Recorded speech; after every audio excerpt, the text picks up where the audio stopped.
Well, hello there. Are you feeling like something is being stirred within you that is asking you to show up in the world in a new way? I am. The opening card that we have for today is the High Priestess.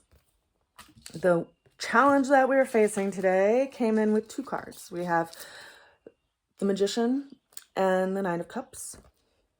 The way we're going to get through the challenge is the Hanged Man, and then the overall outcome that we have for today is the Ace of Cups. So lots of water going on, considering that the High Priestess is governed by the moon, which has a special relationship with water on our planet. We have the Hanged Man, which is representative of Neptune, which is also pretty watery planet, you know, if we consider King Neptune of the sea. And then we have our final outcome, which is the Ace of Cups, which is also a watery card, as you can see.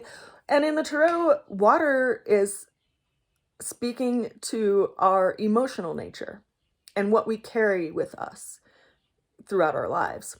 And we have to consider that if we look at the world by way of reflection, it's water that helps to lend depth to the terrain that we walk on each and every day. And it kind of does that to us in our lives as well. Now consider the opening card that we have today, the High Priestess. It's related to the moon. And you know, the moon just passed over the North Node, which in astrology is the marker of where we are developing in our lives. And it's kind of pointing to this area of development. Where it is placed right now is intrinsically tied to where your natal North Node is, because it's like bringing energy back to it. So I bring that up because the High Priestess is highlighting some potential that we've been carrying within us that has not yet been brought into form. It's like we've had this little piece inside of ourselves. It's like a seed that we've carried around, and we never really knew when it was going to be the right time to plant it. And I think that this card is telling us that now is the time, because it is only by planting that seed that you will actually be able to realize the potential that you are able to live in this life. And she's reminding us of that. There's so much that we still have that we are here to share with the world. And it's all a matter of timing and cycles and when that's ready to actually be brought out and into the light. The challenge that we're facing today is a combination of these two cards. We have the Magician and we have the Nine of Cups over here. The Magician is associated with Mercury. Mercury and the Sun are in really close proximity right now in our astrological sky. They're moving through the area of Aries. And interestingly enough, they're also passing over this energy of Chiron as well. Now, Chiron is the wounded healer, and it is said that in astrology, we are here to teach that which we are healing within ourselves.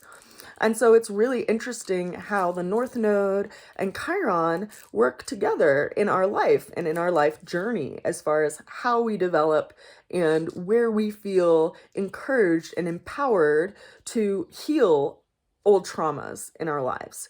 And so it's almost like we're being called to task, because consider that Aries is this development of who we are and our sense of ego and our sense of self. And Aries is going through this energetic right now where it has these planetary bodies that are stirring us in some ways.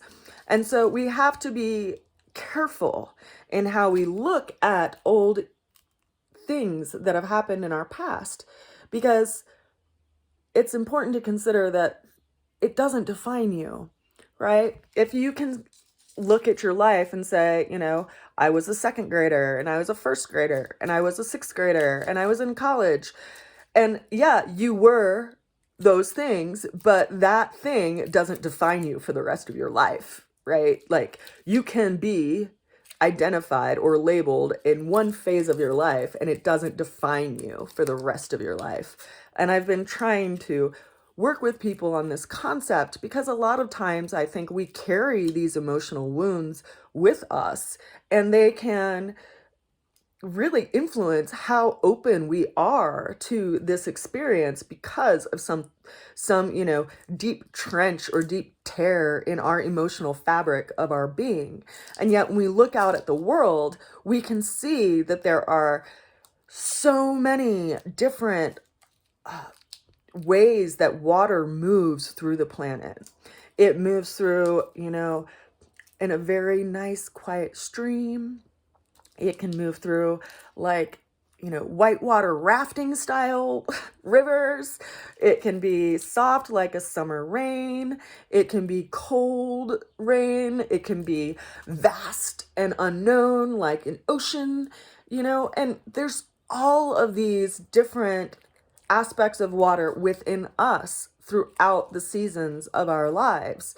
And so I think it is so crucial for all of us to consider this, because we can get stuck in the past. And if we get stuck in the past, it really does prevent us from applying our energy and effort to today. And we have to consider that we are here to actualize things in this planet. And you have likely been inspired by something that someone told you was just a crazy idea, and they immediately tried to nip it in the bud, right? They tried to just cut off that growth for you. And yet it's so important for us to understand that if you got inspired to do something or create something or write something, there's a reason for that. And the world needs it. And we have all of these tools to actualize our dreams and our wishes. And I think it's so important for us to recognize that our initial spark of an idea isn't telling of the experience itself. It's opening up a space for us to enrich it with something as we apply our vision and actually keep nurturing it. So we have to be careful around putting our attention so much in the past that it prevents us from actually being present today. Now, it's also so important for us to consider how we look at things. And if we see it with a sense of certainty, like a closed system, or if we have a sense of openness that invites in more information and more experience. This card of the Hangman, sorry, it fell. The card of the Hangman is kind of an opposite energy of this Magician card, because the Magician card is this energy of action. Like, how do I actually call down what I need and apply that in this world around me? And then we see the Hanged Man, who is in a totally different energetic, right? They are upside down and they are bound from doing anything or applying their energy in any way. And it has this energetic of yielding to a situation, yielding and waiting for something to come in. And right now we have this transit happening with with Jupiter and Neptune. This card is speaking of a Neptune, and it's like having our perspective being tilted upside down so we can see things in a new way and see things from a different vantage point. And this is a situation that we have to yield to. We have to just take things in. And as I've mentioned over the last few days, this transit of Neptune and Jupiter is a once-in-a-lifetime transit, with it being in Pisces. They won't ever be in Pisces together again for the rest of our lives, which, people have been asking me, well, what does that even mean? Well, there's this opening. It's like this emotional, spiritual opening that is happening for all of us right now. And it's letting us dissolve that which is coarser from our beings so that we can have a finer energy and compassion in engaging with people quite literally. And it's so interesting to me then that our ultimate outcome for the day shows up as an Ace of Cups, because this is us being open to a new experience. And the only way that we can be open to a new experience is if we accept that some things are complete, right? We have to wrap up some things in order to have a new experience. And so I think a lot of us are in this interesting space right now, considering that Jupiter and Neptune are moving through Pisces, which is this, dissolving kind of energy. It's that which is kind of breaking down these ideas and concepts that actually prevent us from connecting with people. And then we also have these energies that are going over Chiron, which is highlighting this like work that we're doing with our own being around healing traumas that actually are preventing us from being present with people. So, and we're all going through this, right? But it's in its own special flavor depending on where Pisces and Aries are in your chart. And that's where you'll see this energy show up in your life, depending on that house that it's in and what that house represents in your life. So for instance, if these energies are in the first house, it's going to affect your sense of self. If it's in the second house, it's going to affect your resources and your belief system and things that you value. If it's in your third house, it's going to be affecting communications. You might see some barriers to communications dissolving, and opening up new relationships with siblings that can be healed. If it's in the fourth house, it could be speaking to matters around your home, your tribe, your family, even relationships around things going on with your mother. The fifth house, it's about matters of the heart, new creative outlets and projects, as well as even possibly, relationships, like new relationships. If it's in the sixth house, it's going to be affecting your work environment, like your actual job and your day-to-day affairs, as well as possibly even ways that you approach your inner dialogue, because the sixth house is governed by Virgo and it's how we look at things in a mental way. It also could be reflective of, things that are going on with small animals. If these energies are in your seventh house, it can be speaking to one-on-one relationships, like long-term relationships, partnerships, whether business or romantic, like marriages and contractual things.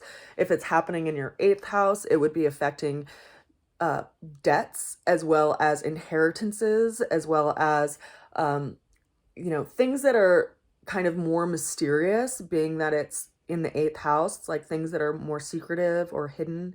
If it's in the ninth house, it's going to be affecting, higher education and big business, as well as possibly even like your spiritual search for connection to God or, the universe or what is sacred and divine.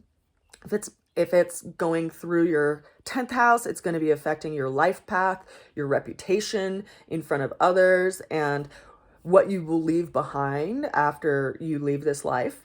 If it's going through your 11th house, it's going to be affecting your friendships, your long-range hopes and dreams, and some things that you need to possibly get some detachment around. And then if it's the 12th house, then it's looking at also, another level of our spiritual search, but it's also this area of kind of looking into the skeletons in our own closet and what is hidden in that way, like what is in the depths of our being that needs to be brought up to the surface, because the 12th house is ruled by Pisces and those two little fish, right?